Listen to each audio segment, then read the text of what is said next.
ஓம் நம சிவாய போற்றிவோம். ஓம் சிவாய நமக. என் அன்பு குழந்தையே, எனதிந்த வாக்கினை கேட்க வந்துவிட்டாயல்லவா? நாளையே நீ எதிர்பார்த்த கடிதம் ஒன்று உன்னை வந்து சேரும். இதை உன்னிடம் சேர்ப்பதற்காகத்தான் நான் உன்னை தேடி வந்துள்ளேன். இப்பொழுதெல்லாம் உன் வாழ்வில் நீ நினைத்தது நடக்கவில்லை. அதற்கு நான் தான் காரணம். நீ கேட்டது கிடைக்கவில்லை. அதற்கும் நான் தான் காரணம். இன்று நீ நினைத்தது ஒரு நாள் நடக்கும். அதற்கும் நான் தான் காரணமாக இருப்பேன். நீ கேட்டதும் உனக்கு கிடைக்கலாம். அதற்கும் நான் தான் காரணமாக இருப்பேன். குழந்தையே, உன் வாழ்க்கைக்கு எது நல்லதோ எது உகந்ததோ அதை கேட்டாலும் கேட்காமல் போனாலும் செய்து கொண்டேதான் இருப்பேன். ஏன், நாளையே கூட நீ எதிர்பார்த்து காத்திருக்கும் பதில் ஒன்று உன்னை வந்து சேரலாம். அதற்கும் நான் தான் காரணமாக இருப்பேன். நீ செல்லும் பாதையில் எல்லாம் உனக்கு நல்ல வழிகாட்டியாக நானே இருக்கின்றேன். நீ என்னை மனதார நினைத்து கொண்டு ஒரு செயலை செய்ய துவங்கினால் அச்செயலை சுபமாக முடியும் வரைக்கும் நான் அதனோடு துணை இருப்பேன். நீ வேண்டியது உனக்கு கிடைக்க வேண்டுமென்றால் ஏன், நாளையே நீ எதிர்பார்த்த பதிலும் நீ எதிர்பார்த்து காத்திருக்கும் முடிவும் எதிர்பார்த்த கடிதமும் உன்னையே வந்து சேர வேண்டும் என்றால் ஒரு 5 விஷயங்களை அறவே ஒழித்துவிடு. நான் இப்பொழுது கூறும் இந்த 5 விஷயங்களும் உன்னிடம் இருக்கின்றதா என்று சோதித்துப்பார். உன்னிடம் உள்ள நஞ்சை களைய வேண்டும். அச்சத்தை உடைத்தெறிய வேண்டும். பொறாமையை கை கழுவ வேண்டும். பொறாமையை கை கழுவினால்தான் சினத்தை அறவே ஒழிக்க வேண்டும். வெறுப்பை வேறறுக்க வேண்டும். என்ன அப்பா, இந்த 5 குணங்கள் எல்லாம் என்னிடம் இல்லை என்றுதானே கேட்கிறாய்? இவற்றுக்கெல்லாம் நீ சொல்லும் அர்த்தம் வேறு, நான் சொல்லும் அர்த்தம் வேறு. நஞ்சென்பது எது அளவுக்கு மிஞ்சினும் அது நஞ்சு. அதில் அதிகாரம், செல்வம், பசி, பேராசை, பாசம், லட்சியம் எதுவானாலும் உனக்கு அளவுக்கு மீறி இருந்தால் அதுதான் நஞ்சு. அச்சம் என்பது நிலையாண்மையை ஏற்காதது.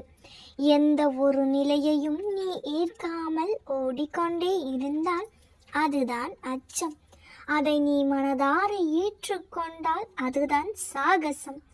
பொறாமை என்பது பிறரிடம் உள்ள நல்லவைகளை ஏற்க மறுப்பது. அவற்றை நீ ஏற்றுக்கொண்டால் அது உனக்கு ஊக்கம். சினம் என்பது கட்டுப்படுத்த இயலாததை ஏற்க மறுப்பது. உன்னால் எதையெல்லாம் கட்டுப்படுத்த முடியவில்லையோ, நீ நினைப்பதை போன்று எவையெல்லாம் நடக்கவில்லையோ அவற்றையெல்லாம் நீ ஏற்க மறுத்தால் அதுவே சினம். அவை எல்லாவற்றையும் நீ ஏற்றுக்கொண்டால் சகிப்புத்தன்மை. வெறுப்பு என்பது பிறரை அவராகவே ஏற்க மறுப்பது. அவரிடம் உள்ள குணங்களை வெறுப்பது.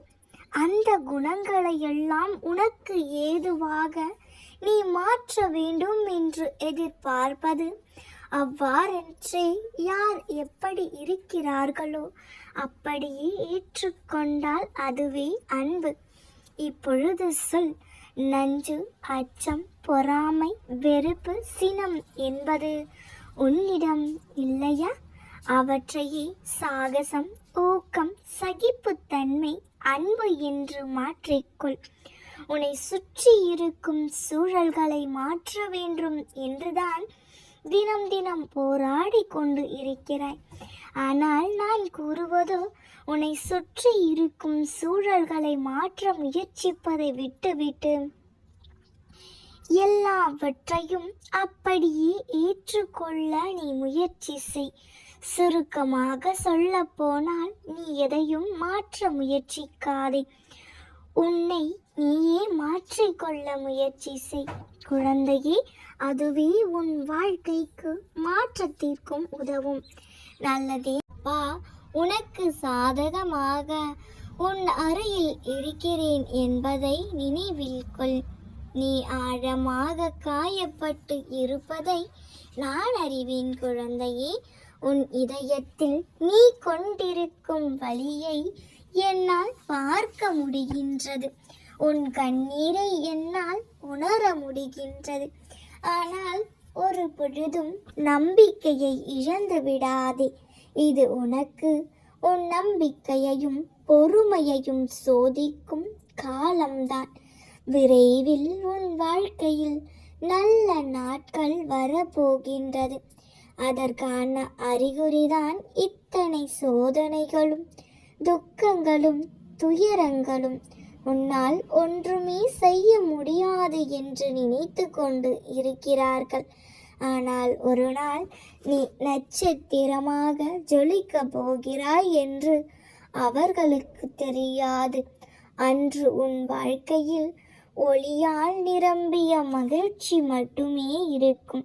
எனவே இப்பொழுது உன்னை சுற்றி எதிராக நடப்பதை பற்றி கவலைப்பட வேண்டாம். அமைதியாக இரு. விரைவில் அதிசயங்கள் நடக்கும். நடக்கும் ஒவ்வொன்றையும் நான் கண்காணித்து கொண்டுதான் இருக்கின்றேன். ஒவ்வொன்றுக்கும் அப்பா ஈசனே என்று அழைப்பதையும் கேட்டு கொண்டுதான் இருக்கின்றேன்.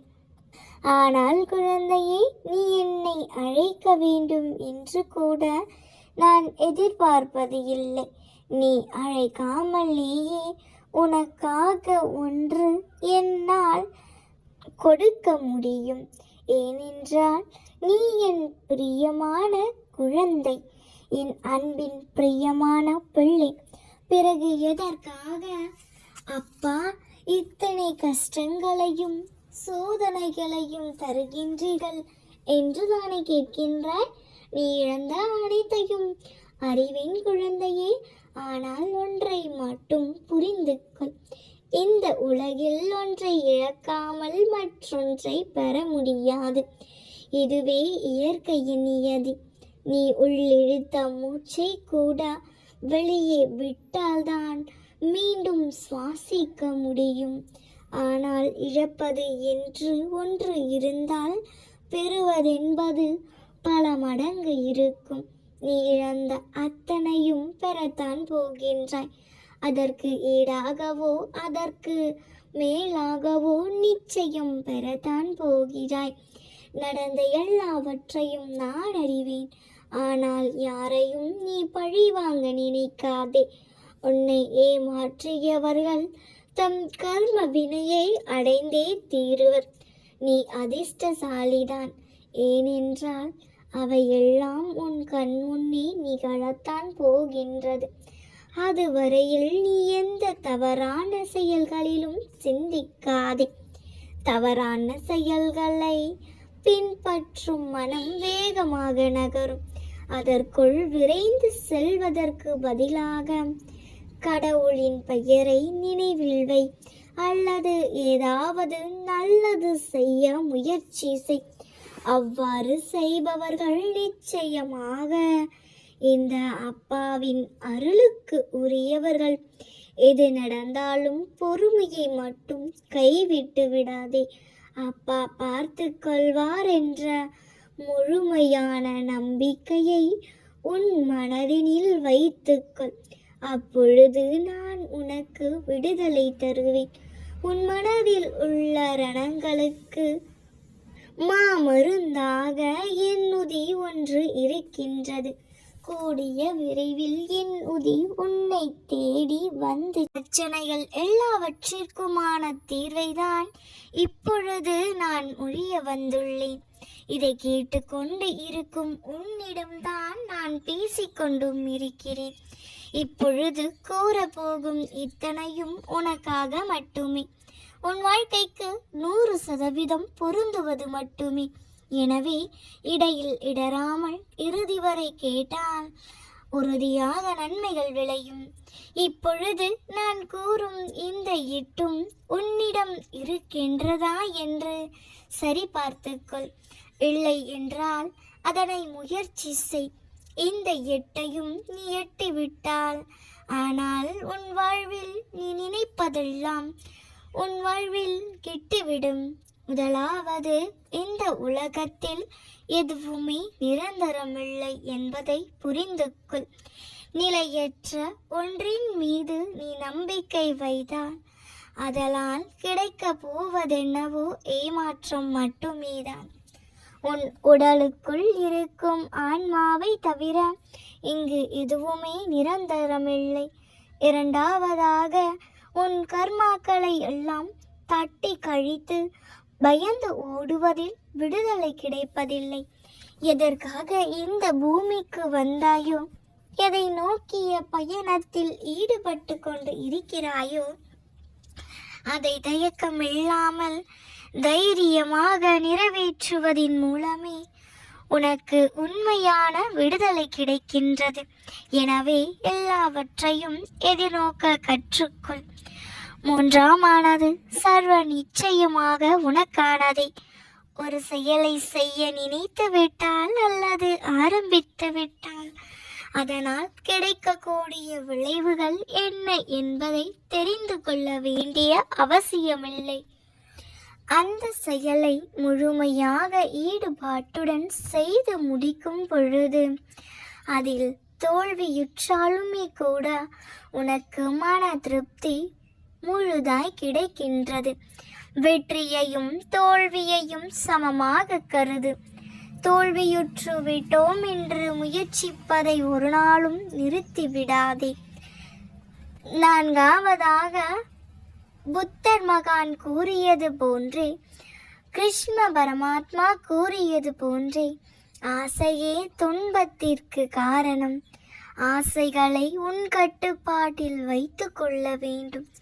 எந்த அளவிற்கு உன் ஆசைகளை குறைத்து கொள்கிறாயோ அந்த அளவிற்கு மகிழ்ச்சி என்னும் திறவுகோல் உன்னிடம் தானாகவே வந்து சேரும் குழந்தையே. ஐந்தாவது, தாழ்வு மனப்பான்மை என்னும் தூசியை அகற்றினால்தான் தெளிவு என்னும் கண்ணாடி உனக்கு தெரிய ஆரம்பிக்கும். கண்ணாடி போன்ற தெளிவான உள்ளத்தை அடைய தாழ்வு மனப்பான்மை என்னும் தூசிகளை துடைத்து தெளிய வைக்கும் பொழுது தன்னம்பிக்கையும் அதிகரிக்க செய்ய வேண்டும். ஆறாவதாக, உன் வாழ்வில் எந்த விஷயத்திலும் ஏறக்குறைய இருக்கக்கூடாது. சமநிலையாக எல்லாமும் இருக்க வேண்டும். பசி, தூக்கம், துக்கம், உடல் இன்பம், துன்பம் எல்லாமே கூடவோ குறையவோ இல்லாமல் சரி சமமான அளவில் நீ வைத்திருக்க வேண்டும். ஏழாவதாக, கோபம் ஒரு மனிதனை முட்டாளாக்கி விடுகிறது. நிதானமாக யோசிக்கும் பொழுதுதான் செய்யும் எந்த செயலும் பயனற்றுதான் போகும். மிக பெரிய பயில்வானையும் பலம் இழக்கச் செய்யும் இந்த கோபம். இந்த கோபத்தை முற்றிலுமாக விட்டுவிடு. எட்டாவதாக, நீ எதை நினைக்கிறாயோ அதுவாகவே ஆகிவிடுகிறாய். எனவே ஒரு விஷயத்திற்காக நீ போராடும் பொழுது அந்த விஷயத்தை நினைத்து கவலைப்பட வேண்டியது இல்லை. எல்லாவற்றையும் நேர்மறையாக கொண்டு செல். நிச்சயம் உனக்கு எல்லாம் நல்லதாகவே நடக்கும். இவை 8ம் உன்னிடம் இருந்தால் உன் வாழ்க்கை நன்றாக இருக்கும். நல்லதே நினை, நிச்சயம் நல்லதே நடக்கும். நாம் இருக்க பயமேன். ஓம் நம சிவாய போற்றிவோம். ஓம் சிவாய நமக. நல்லதே நடக்கும்.